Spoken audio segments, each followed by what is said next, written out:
एक दफ़ा का ज़िक्र है कि दो दोस्त थे। एक का नाम था फॉसिल और दूसरे का नाम था न्यूक्लियो। फॉसिल जो था वो ज़मीन के नीचे मिलियन ऑफ ईयर से रह रहा था और किसी को उसके बारे में नहीं पता था, और वो एक बूढ़ा था, यानी कि एक ओल्ड था। आहिस्ता आहिस्ता क्या हुआ कि इंसानों ने फॉसिल को ज़मीन के नीचे डिस्कवर कर लिया। जैसे ही फॉसिल को डिस्कवर किया गया तो देखा गया कि फॉसिल के पास सिर्फ 3 कपड़े थे। एक कोल, दूसरा ऑयल और तीसरा गैस। ये 3 कपड़ों के साथ फॉसिल जो था वो ज़मीन के नीचे एक अरसा दराज यानी मिलियन ऑफ ईयर से रह रहा था। जब इंसानों ने इसको डिस्कवर किया तो बहुत ज़्यादा खुश हुए, और फिर इंसानों ने फॉसिल को डिफरेंट बर्निंग पर्पसेस के लिए यूज़ किया, ट्रांसपोर्टेशन के लिए यूज़ किया, इलेक्ट्रिसिटी जनरेशन के लिए यूज़ किया।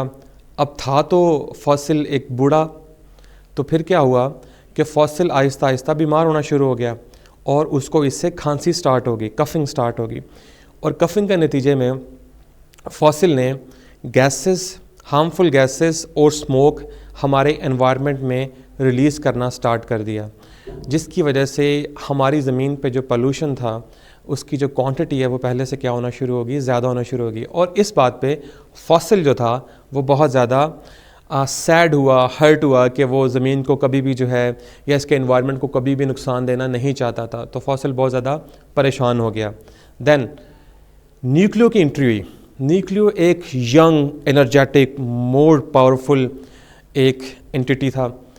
तो न्यूक्लियो जो था, न्यूक्लियो का प्रॉब्लम ये था कि न्यूक्लियो एटम के अंदर रहता था, और अभी तक इंसान एटम को तोड़कर न्यूक्लियो को बाहर निकाल नहीं पा रहे थे।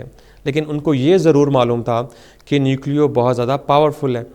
तो आहिस्ता आहिस्ता जब रिसर्च आगे गई तो फिर इंसानों ने न्यूक्लियस को तोड़ने का, यानी एटम को तोड़ने का जो फार्मूला था वो डिस्कवर कर लिया, और इस तरह फिर हमने न्यूक्लियो को वहाँ से बाहर निकाल लिया। तो जब न्यूक्लियो को हमने वहाँ से बाहर निकाला तो हमने देखा कि न्यूक्लियो के पास तो ट्रिमेंडस अमाउंट ऑफ एनर्जी मौजूद है, और ये हमारे एनवायरनमेंट को पॉल्यूट भी नहीं करता है और ना ही कोई स्मोक रिलीज़ करता है। हाँ, अलबत्ता कुछ टॉक्सिक वेस्ट की वजह से कुछ रेडिएशंस ये एमिट करता है, जिससे हेल्थ इश्यूज़ होते हैं और डिफरेंट किस्म की डिजीज़ हो सकती हैं। लेकिन ये हमारे एनवायरनमेंट को कलेक्टिवली कोई नुकसान नहीं पहुंचाता। अगर हम कंट्रोल्ड एनवायरनमेंट में इसको यूज़ करें तो ये हमारे लिए बहुत ज़्यादा फ़ायदेमंद हो सकता है, यानी बहुत अच्छा एनर्जी रिसोर्स हो सकता है। फिर न्यूक्लियो की मुलाकात फॉसिल से हुई। तो फॉसिल की तीमारदारी जब वो न्यूक्लियो करने गया तो उसने देखा कि फॉसिल बहुत ज़्यादा बीमार और बहुत ज़्यादा परेशान है। तो न्यूक्लियो ने कहा कि अब आप फॉसिल, आप जो हैं वो रेस्ट करें, अब बाकी का काम जो है वो मैं देखता हूँ, आपसे जितना काम हो सकता है आप करें, लेकिन मैक्सिमम काम जो है वो मैं करूँगा। तो इस तरह से फॉसिल और न्यूक्लियो की आपस में दोस्ती होगी। और फिर ये एक दिन डिस्कशन कर रहे थे, चाय पी रहे थे, तो इन्होंने कहा कि बेशक हम अपना काम कर तो रहे हैं, एनर्जी तो प्रोवाइड कर रहे हैं, लेकिन हमें ज़मीन यानी कि इंसानों को चाहिए कि वो एक सस्टेनेबल, एक रीन्यूएबल एनर्जी रिसोर्सेज को डिस्कवर करें। जैसे सन की तरफ से जो हमारे पास लाइट आती है हम उसे कन्वर्ट कर सकें अपने एनर्जी रिसोर्सेज में, और विंड रिसोर्सेज को यूज़ कर सकें, ताकि हमारा जो प्लैनेट है, जो प्लैनेट अर्थ है, वो ग्रीन रह सके और हेल्दी रह सके। तो एक छोटी सी स्टोरी मैंने आपको सुनाई है जिसमें मैंने आपको फॉसिल के बारे में बताया और न्यूक्लियो के बारे में बताया है। ये फॉसिल बेसिकली फॉसिल फ्यूल्स हैं, और ये जो न्यूक्लियो है ये बेसिकली न्यूक्लियर एनर्जी है। तो आज हम इन दोनों के बारे में डिटेल से पढ़ेंगे। ये दोनों जो हैं वो एक नॉन रीन्यूएबल एनर्जी रिसोर्स हैं। मैं हूं ज़ैनुल आबिदीन, आपका फिज़िक्स इंस्ट्रक्टर। अब हम मूव करते हैं थ्योरी की तरफ। ओके, नाउ जी, फॉसिल फ्यूल हमने जो है वो डिस्कस करना है। फॉसिल फ्यूल क्या होता है? Fossil fuels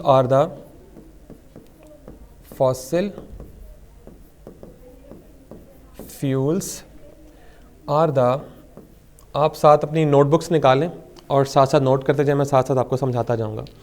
fossil fuels are the remains of million year old old plant life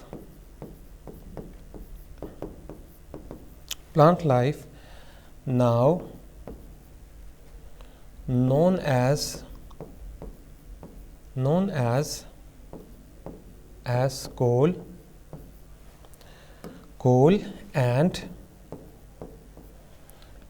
aquatic life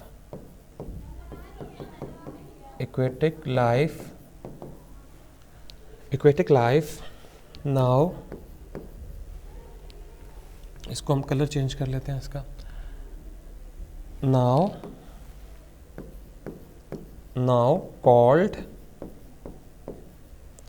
called as gasoline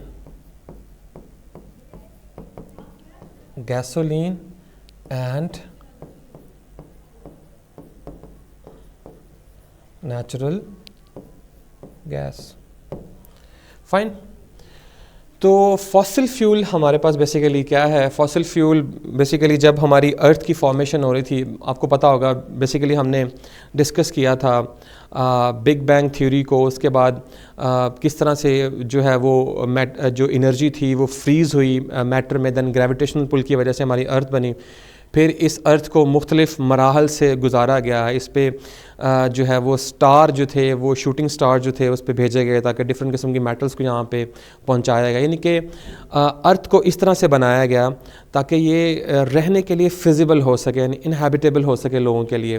तो उसी मराहल में जो बहुत सारी हमारे पास प्लांट्स थे जो दब गए ज़मीन के नीचे, इसी तरह कुछ जो इक्वेटिक पुराने जो इक्वेटिक एनिमल्स थे, यानी जब एक वक्त ज़मीन पे वो भी आया था कि जब ज़मीन के ऊपर सिर्फ पानी ही पानी था, तो डेफिनेटली वहाँ पे single cell organism, double cell organisms, इस तरह मल्टी सेलुलर ऑर्गेनिज़म जब बने थे वहाँ पे, तो उनके जो रिमेन्स थे वो सारे मिलके अब उन पे लाखों करोड़ों अरबों साल गुजर चुके हैं और वो किस में कन्वर्ट हो चुके हैं? वो फॉसिल फ्यूल्स में कन्वर्ट हो चुके हैं, जिनमें सबसे अहम है हमारे पास कोल को आपको पता है कोयला कहते हैं, जो कि मोस्टली पौधों के रिमेन से बनता है. और इसी तरह गैसोलीन जो पेट्रोल आप यूज़ करते हैं एनर्जी रिसोर्सेज के लिए, एंड नेचुरल गैस जो आप घरों में इस्तेमाल करते हैं. तो इन तीनों को हम क्या कहते हैं? Fossil fuel. नाउ अब हमने इस फॉसिल फ्यूल से क्या करना है? हमने एनर्जी एक्सट्रैक्ट करनी है. और हमने ये देखा था कि फॉसिल फ्यूल्स के पास केमिकल एनर्जी मौजूद होती है. तो अब देखते हैं कि हम इसे केमिकल एनर्जी जो है वो कैसे एक्सट्रैक्ट कर सकते हैं. Okay, so now okay chemical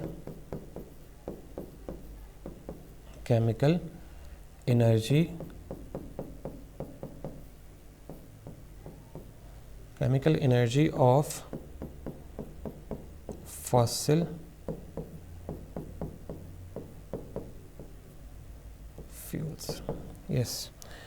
तो किस मेथड से जो है वो आप फॉसिल फ्यूल की जो एनर्जी है वो क्या कर सकते हैं? एक्सट्रैक्ट कर सकते हैं. यहाँ तक आई होप सो आपने नोट कर लिया होगा. ओके, नोट करें जी. Chemical energy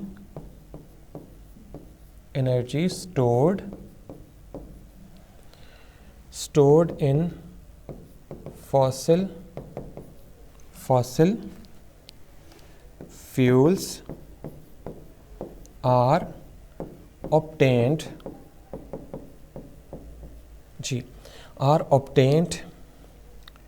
by a process called combustion. जी, what is combustion? yes. तो फॉसिल फ्यूल यानी कि कोल, ऑयल और गैस को यूज़ करने के लिए आपके पास जो केमिकल एनर्जी आपने इससे एक्सट्रैक्ट करनी है, उसके लिए आपके पास जो मेथड है that is combustion. Now what is combustion? आपको पता है, चलें एक सिंपल सा जवाब का, एक सवाल का आंसर करें आप कि क्या हम स्पेस में जहाँ पे हवा मौजूद नहीं है कुछ भी इग्नाइट कर सकते हैं, वहाँ पे आग जला सकते हैं, क्योंकि फ्लेम प्रोड्यूस कर सकते हैं? ज़रा सोचें. ओके, नहीं कर सकते. यस, क्योंकि वहाँ पे एयर मौजूद नहीं है। हमें किसी भी चीज़ को बर्न करने के लिए एयर की ज़रूरत होती है। जब भी हम किसी चीज़ को बर्न करते हैं in the presence of air, then इस प्रोसेस को हम क्या कहते हैं बच्चों? कंबस्शन कहते हैं। फाइन। तो ये एक छोटा सा इंट्रोडक्शन था इसका। अब हम देख लेते हैं इसकी इक्वेशन, कंबस्शन की equation. Now equation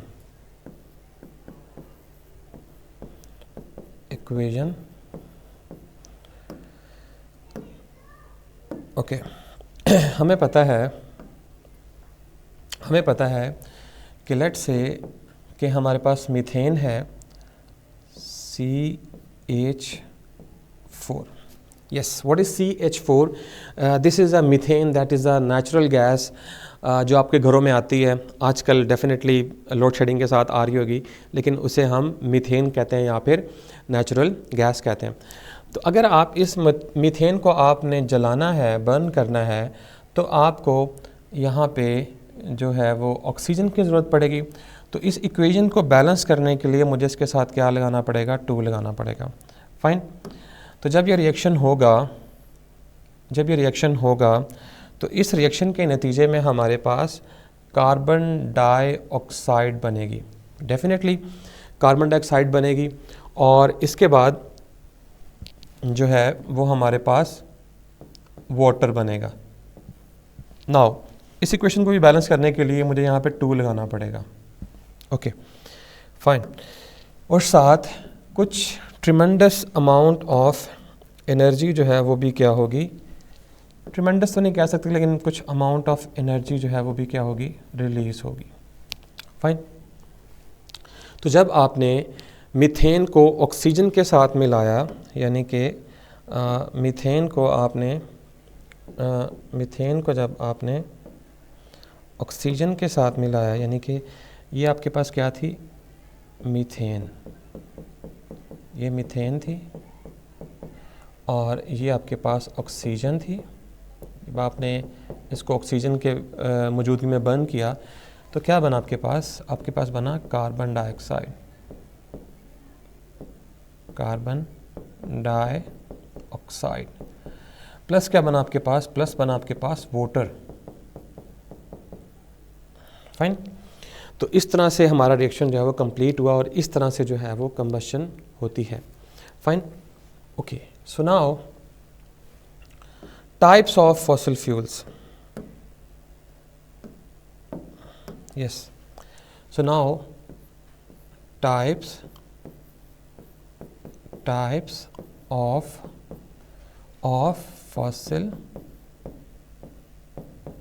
fossil fuels. Okay, types हमने देखनी है, और टाइप्स हम देख लेते हैं। जो मैंने आपको बताया था कि फॉसिल फ्यूल की जो है वो 3 टाइप्स हैं। Number 1 coal, number 2 oil, and number 3 gas. ये 3 टाइप्स हैं जो आप फॉसिल फ्यूल की यूज़ करते हैं। तो मैंने बारी बारी देख लेते हैं। So the number 1 is coal.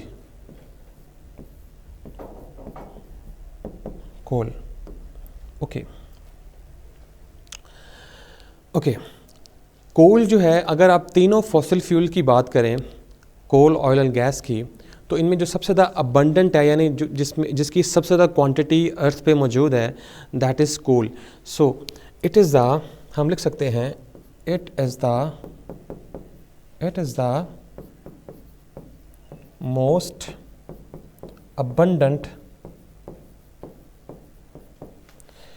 abundant form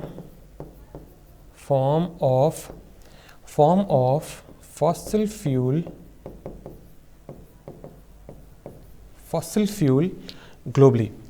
Yes, तो ये हमारे पास जो पूरी ज़मीन पे, यानी जिसको हम ग्लोब कहते हैं, उस पूरी ज़मीन पे जो हमारे पास सबसे ज़्यादा अबंडेंट कहते हैं, जो चीज़ बहुत ज़्यादा मिकदार में आपके पास मौजूद हो, तो सबसे ज़्यादा मिकदार में जो मौजूद है that is coal.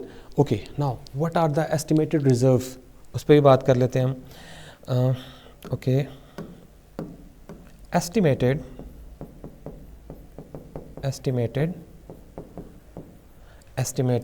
Reserves reserves of coal are जी क्या है जी 1 million metric tons on earth. Fine. तो कोल के जो रिजर्व्स हैं हमारी ज़मीन पे वो ऑलमोस्ट 1 मिलियन मीट्रिक टन्स हैं और एक मीट्रिक टन में 10,000 किलोग्राम्स मौजूद होते हैं। तो अगर हम इसको कन्वर्ट करें किलोग्राम्स में तो ऑलमोस्ट ये बिलियंस ऑफ किलोग्राम्स जो है वो बनते हैं। तो ये ट्रिमेंडस अमाउंट ऑफ रिसोर्स जो है कोल वो अंडर द अर्थ मौजूद है। लेकिन आपने क्या एक बात नोट की है कि ये लिमिटेड है। अगर मैंने इसकी अमाउंट लिखी है तो ये लिमिटेड है और that's why it is a non renewable energy resource. Once you have use it you have consume it and it will be depleted. Fine. Okay, coal की बात हमने कर ली। उसके बाद दूसरा रिसोर्स क्या था हमारे पास, उसके बाद आता है ऑयल। ओके तो ऑयल जो है वो हमारे पास क्रूड फॉर्म में होता है, मतलब उसमें और भी बहुत सारी चीज़ें ऐड ऑन होती हैं तो उसे हम क्रूड ऑयल कहते हैं। बाद में हम क्या कहते हैं, उस क्रूड ऑयल को रिफ़ाइन करते हैं थ्रू अ रिफ़ाइनरी। आपने सुना होगा ना कि सऊदी अरब में बहुत सारी ऑयल रिफ़ाइनरीज़ हैं। इसी तरह पाकिस्तान में भी कुछ ऑयल रिफ़ाइनरी जो हैं वो मौजूद हैं, डिफरेंट कंट्रीज़ में मौजूद हैं। वो ऑयल रिफ़ाइनरी क्या करती हैं, जो क्रूड ऑयल निकलता है वो किसी इस्तेमाल का नहीं होता, उसमें बहुत सारी चीज़ें मिक्स होती हैं। तो आप क्या करते हैं कि आप ऑयल रिफ़ाइनरी की मदद से उसके जो प्रोडक्ट्स हैं वो अलहदा करते हैं। जैसे गैसोलीन को आपने अलहदा कर दिया है, फाइन जेट ऑयल को आपने अलहदा कर दिया है, इसी तरह हीटिंग ऑयल को आपने अलहदा कर दिया है, तो फिर आप उसको यूज़फुल पर्पज़ में लेके आते हैं। फाइन। तो हम लिख सकते हैं crude oil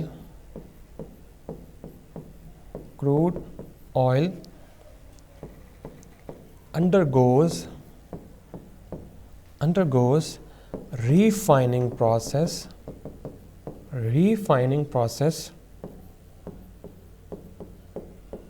and yields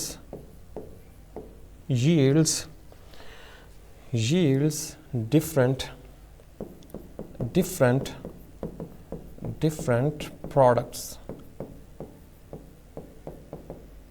yes तो क्रूड ऑयल को हम जब रिफाइनरी में से गुजारते हैं तो ये क्रूड ऑयल हमें डिफरेंट किस्म के प्रोडक्ट्स देता है। Let's say number 1 that is gasoline जो आप इस्तेमाल करते हैं एनर्जी पर्पसेस के लिए। Number 2 that is jet oil का मतलब है कि जो आप जहाज़ों में इस्तेमाल करते हैं। Number 3 that is heating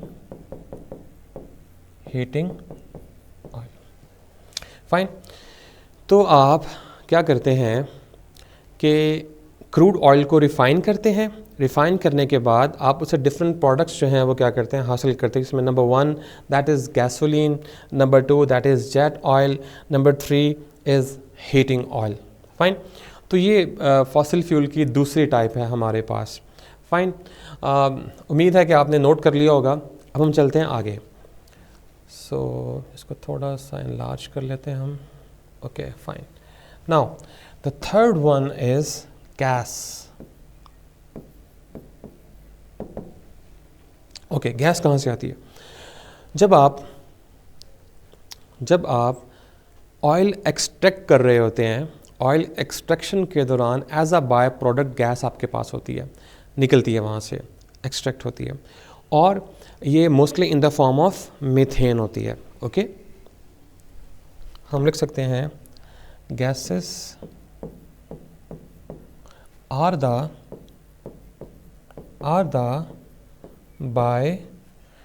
bye product of oil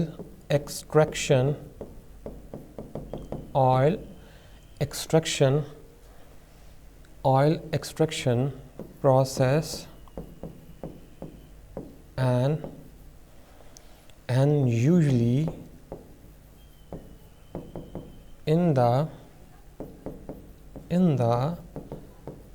form of methane. Yes, methane, that is a kind of natural gas that we have been using in our homes, CH4. Fine.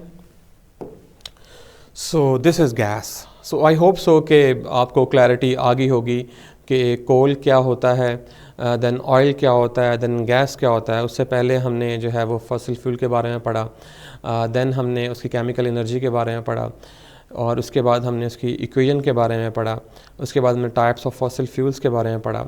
अब हम मूव ऑन करते हैं, ये देखें. Okay, अब हम move on करते हैं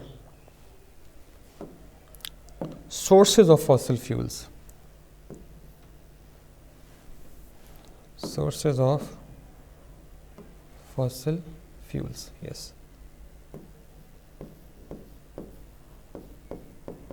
Sources of fossil fuels. Yes. What could be the possible sources of fossil fuels? Yes, number one that is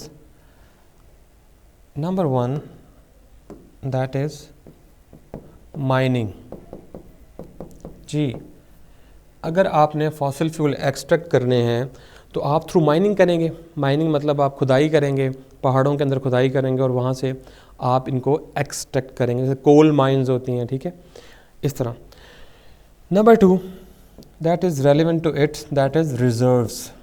yes, अगर कहीं पे ज़ेर ज़मीन जो हैं वो रिज़र्व मौजूद हैं तो आप उन रिज़र्व्स तक पहुंचने के लिए क्या करेंगे, ज़मीन में खुदाई करेंगे और फिर आप उन रिज़र्व्स तक पहुंच जाएंगे और वहां से आप फॉसिल फ्यूल को क्या कर लेंगे, एक्सट्रैक्ट कर लेंगे. फ़ाइन. ओके, उसके बाद हम अगर बात कर लेते हैं उसके बाद हम बात करते हैं advantages. What are the advantages? Yes, तो एडवांटेजेस की बात कर लेते हैं हम. नंबर वन कि इजी टू यूज़, कि आप इसे बड़ी आसानी से यूज़ कर सकते हैं, ठीक है. नंबर टू वैल्यूएबल है. फाइन. इसी तरह नंबर थ्री है कॉस्ट इफ़ेक्टिव भी है, सस्ता भी है.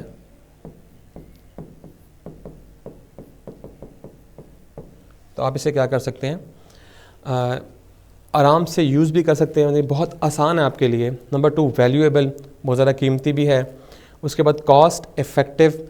कॉस्ट इफ़ेक्टिव क्या मतलब है कि इसमें बहुत कम कॉस्ट में जो है वो आप एनर्जी जो है वो हासिल कर लेते हैं. ओके, नाउ उसके बाद हम मूव करते हैं डिसएडवांटेजेस की तरफ, और ये है आपका होमवर्क. डिसएडवांटेजेस कि आप देख रहे हैं कि जब हम कोल, ऑयल और गैस को बर्न कर रहे हैं तो उससे क्या हो रहा है. ये होमवर्क है, ये आपने डिसएडवांटेजेस जो हैं वो ख़ुद से लिखने हैं. यानी कि अभी तक आपको ये समझ आ गया होगा कि जब हम इसे बर्न कर रहे हैं तो बर्न करने से क्या हो रहा है, आपको पता है हार्मफुल गैसेस रिलीज़ हो रही हैं, स्मोक रिलीज़ हो रहा है, एयर पोल्यूशन, लैंड पोल्यूशन, इसके अलावा जो है वो और भी डिफरेंट किस्म के पोल्यूशन जो हैं वो ग्रीन हाउस गैसेस एमिट हो रही हैं, जिससे ग्लोबल वार्मिंग हो रही है. तो ये बहुत सारे डिसएडवांटेजेस हैं वो एसोसिएटेड हैं फॉसिल फ्यूल्स के साथ. तो आपने क्या करना है, आपको खुद से रीड करना है, और रीड करने के बाद जिस तरह मैंने पॉइंट्स बनाए हुए हैं इसी तरह से आपने डिसएडवांटेजेस के भी खुद से पॉइंट्स बना लेने हैं. फ़ाइन. तो ये था हमारा फॉसिल फ्यूल का इंट्रोडक्शन, जिसमें हमने थोड़ी बहुत एक्सप्लेनेशन भी कर ली, और तकरीबन ये हमारा एक क्वेश्चन जो है वो तैयार हो गया, जिसमें हमने डेफिनेशन की बात कर ली, फिर केमिकल एनर्जी की बात कर ली, फिर इक्वेशन की बात कर ली, टाइप्स ऑफ फॉसिल फ्यूल्स की बात कर ली, दैन सोर्सेज की बात कर ली, then advantages and disadvantages is your homework. Okay, now हम चलते हैं नेक्स्ट स्लाइड की तरफ. नेक्स्ट अब हम बात करेंगे न्यूक्लियर एनर्जी की. वो न्यूक्लियो आपको याद है स्टोरी से, वो न्यूक्लियो असल में क्या था, बेसिकली न्यूक्लियर एनर्जी. तो हम बात कर लेते हैं न्यूक्लियर एनर्जी की. Nuclear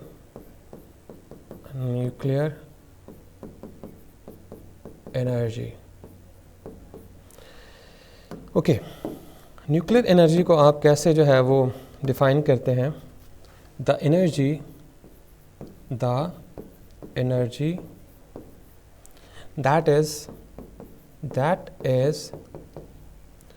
is extracted from the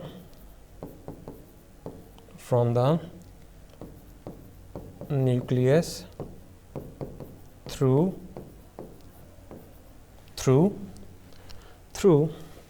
various nuclear reactions. Yes,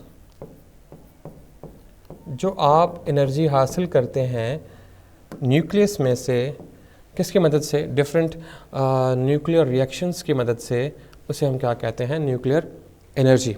fine. Okay, now what is the source of nuclear energy, उस पर हम बात कर लेते हैं। Yes, source of nuclear energy. source of nuclear energy। जी, अच्छा, इस सोर्स को हम एक और नाम भी देते हैं और वो है न्यूक्लियर फ्यूल। न्यूक्लियर फ्यूल भी कहते हैं, तो आपने कंफ्यूज नहीं होना कि इसका मतलब क्या है। ओके जी, नंबर 1, अब न्यूक्लियर एनर्जी हासिल करने के लिए आपके पास कोई ना कोई न्यूक्लियस भी तो होना चाहिए ना। तो आप यूज़ करते हैं यूरेनियम 235।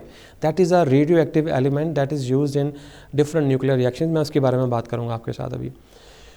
उसके अलावा यूरेनियम 238 को हम यूज़ कर सकते हैं। इसी तरह प्लूटोनियम 239 को भी यूज़ कर सकते हैं। ये 3 किस्म के हमारे पास न्यूक्लियर फ्यूल्स हैं जिनको हम न्यूक्लियर एनर्जी की सिंथेसिस के लिए क्या कर सकते हैं? यूज़ कर सकते हैं। ओके, नंबर 1, जैसे मैंने आपको बताया कि यूरेनियम के 2 आइसोटॉप्स होते हैं। एक 235 होता है और इसी तरह से एक 238 होता है, और इसको हम डिफरेंट किस्म के न्यूक्लियर पावर प्लांट्स में जो है वो यूज़ करते हैं। ओके, इसी तरह नंबर 2 दैट इज़ प्लूटोनियम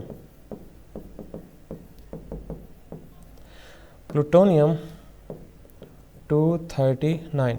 ये जो साथ में नंबर्स लिख रहा हूँ, these are the atomic masses of uranium and plutonium. Fine. तो ये 2 तरह के जो आप न्यूक्लियर फ्यूल जो है वो यूज़ करते हैं। उसके बाद मेथड क्या होता है, कैसे आप जो है वो एनर्जी जो है वो एक्सट्रैक्ट करते हैं इसमें से। मेथड, ओके, तो nuclear power plants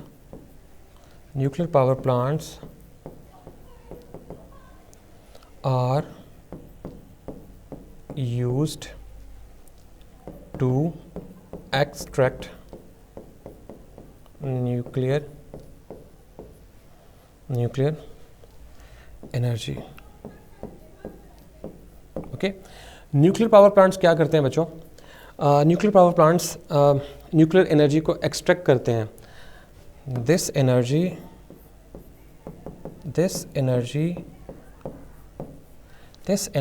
is then used to boil water and convert it into steam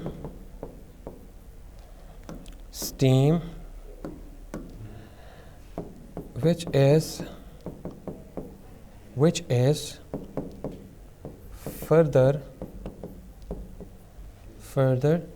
used to rotate turbine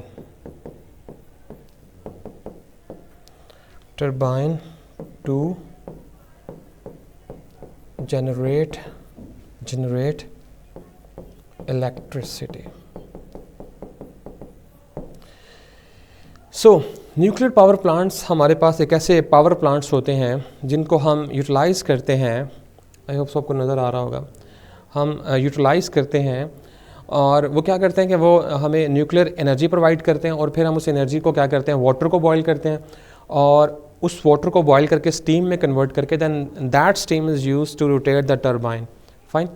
तो ये एक मेथड है, मैं इसकी ज़्यादा डिटेल में नहीं जा रहा कि ये किस तरह से काम करता है, वो हम न्यूक्लियर फिज़िक्स में बड़ी डिटेल से बात करते हैं। फाइन। तो ये हो गया हमारे पास मेथड। नाउ अब जो रिएक्शन इसमें यूज़ होता है that is fission reaction. Nature of reaction, nature of reaction जी। तो आप जो इसमें रिएक्शन यूज़ करते हैं उस रिएक्शन को हम कहते हैं फिशन रिएक्शन। Fission reaction. और फिशन रिएक्शन क्या होता है अभी आपको बताता हूँ। ओके, फिशन रिएक्शन ये होता है कि आपके पास एक स्लो मूविंग न्यूट्रॉन होता है, यानी कि एक स्लो मूविंग न्यूट्रॉन आपके पास मौजूद होता है। आप क्या करते हैं कि आप उस न्यूट्रॉन को फॉल करवाते हैं यूरेनियम 235 पे। Let's say this is our uranium 235 और इसका मास एटॉमिक नंबर होता है 92। ओके, सो आपने क्या किया, आपने ये किया कि आपने इस स्लो मूविंग न्यूट्रॉन को इस पे फॉल करवाया। जैसे ही आप फॉल करवाएंगे तो क्या होगा कि ये अनस्टेबल हो जाएगा और जैसे ही ये अनस्टेबल होगा उसके बाद ये स्प्लिट हो जाएगा बेरियम में प्लस क्रिप्टॉन में। तो क्या हुआ कि जैसे ही आपने एक स्लो मूविंग न्यूट्रॉन जो था वो यूरेनियम न्यूक्लियस पे फॉल करवाया तो ये यूरेनियम न्यूक्लियस अनस्टेबल हो जाता है ऐसे। तो जैसे ही ये ऐसे ऐसे अनस्टेबल होता है उसके बाद ये क्या करता है, स्प्लिट अप हो जाता है दो डिफरेंट फ्रैगमेंट्स में, और एक को हम कहते हैं बेरियम और दूसरे को हम कहते हैं क्रिप्टॉन। और इसके साथ ही हमारे पास तीन मज़ीद न्यूट्रॉन जो हैं वो भी क्या होते हैं, एमिट होते हैं। और साथ हमें जो चीज़ मिलती है that is energy. This energy is that thing that we are interested in. ये जो एनर्जी हमें मिलती है इस एक न्यूक्लियर फिशन रिएक्शन से that is equals to 200 mega electron volt and that is the tremendous amount of energy. ये बहुत ज़्यादा एनर्जी होती है और फॉसिल फ्यूल के मुकाबले में बहुत ज़्यादा एनर्जी होती है। ओके, उसके बाद ये था हमारा रिएक्शन। ओके, उसके बाद इसके है एडवांटेजेस एंड डिसएडवांटेजेस। ये आपको होमवर्क में तौर पे मैं दे रहा हूँ, इसके आपने एडवांटेजेस एंड डिसएडवांटेजेस खुद करने हैं। सो एडवांटेजेस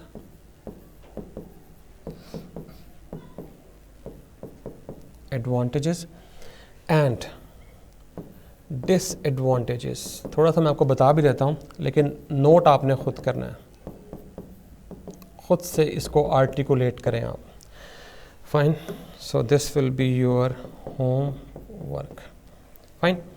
तो एडवांटेजेस क्या हैं, ये स्मोक प्रोड्यूस नहीं कर रहा, ये इसी तरह से कोई और किसी तरह का जो है वो पोल्यूशन इनॉर्मसली प्रोड्यूस नहीं कर रहा, ठीक है। लेकिन ये कुछ लैंड पोल्यूशन जो है वो ज़रूर प्रोड्यूस करता है due to its radioactivity, क्योंकि इन रेडियो एक्टिव एलिमेंट्स में से radiations alpha beta gamma radiations निकलती रहती हैं जो कि इंसानी सेहत के लिए बहुत ज़्यादा नुकसानदेह होती हैं। जैसे वो कुछ बीमारियां, ल्यूकीमिया, इस तरह से blood cancer, skin cancer, different किस्म की बीमारियां जो हैं मोस्टली कैंसर से रिलेटेड जो हैं बीमारियां पैदा करती हैं। तो ये कुछ नुकसानात हैं। और दूसरा क्या है कि ये ट्रिमेंडस अमाउंट ऑफ, इसकी बहुत थोड़ी सी अमाउंट जब आपको ट्रिमेंडस अमाउंट ऑफ एनर्जी देती है, सेफ़ है, कंट्रोल इन्वायरमेंट में आप कर सकते हैं। फ़ाइन। तो ये कुछ इसके एडवांटेजेस एंड डिसएडवांटेजेस हैं जो मैंने आपको वर्बली बता दिए हैं, लेकिन नोट आपने खुद करने हैं। तो ये हमारा था आज का टॉपिक। यस, दिस वन, ये हमारा था न्यूक्लियर एनर्जी। फाइन। तो हमने न्यूक्लियर एनर्जी को देख लिया, then source of nuclear energy से हम न्यूक्लियर फ्यूल भी कहते हैं, इसके साथ हमने मेथड भी देख लिया। उसके बाद नेचर ऑफ रिएक्शन कौन सा होता है और इसमें रिएक्शन जो है वो होता किस तरह से है वो भी मैंने आपको बता दिया कि इस तरह से जो है वो रिएक्शन होता है। और एंड पे जो इस पूरे रिएक्शन में जो हमें चीज़ चाहिए that is this energy that is equal to 200 mega electron volt. लिखने की ज़रूरत नहीं लेकिन आपको पता होना चाहिए। फाइन। तो ये थे जी आज के हमारे topic fossil fuels and nuclear energy. इसके साथ ही हमारा आज का लेक्चर जो है वो ख़त्म होता है। मुझे अच्छा लगेगा कि अगर आप क्वेश्चंस जो हैं वो चैट बॉक्स में लिख के भेज दिया करें ताकि क्लास जो है वो ज़्यादा इंटरेक्टिव और इंक्लूसिव हो जाए। और इसके नोट्स ज़रूर बनाया करें, क्योंकि जब आप नोट्स बनाते हैं तो आपकी एक मसल मेमोरी जो है वो भी साथ बिल्ड हो जाती है, तो उससे आपको एग्ज़ाम में बहुत ज़्यादा फ़ायदा होता है। सो आई होप सो ये क्लियर हो गया होगा। This is Zainul Abidin signing off.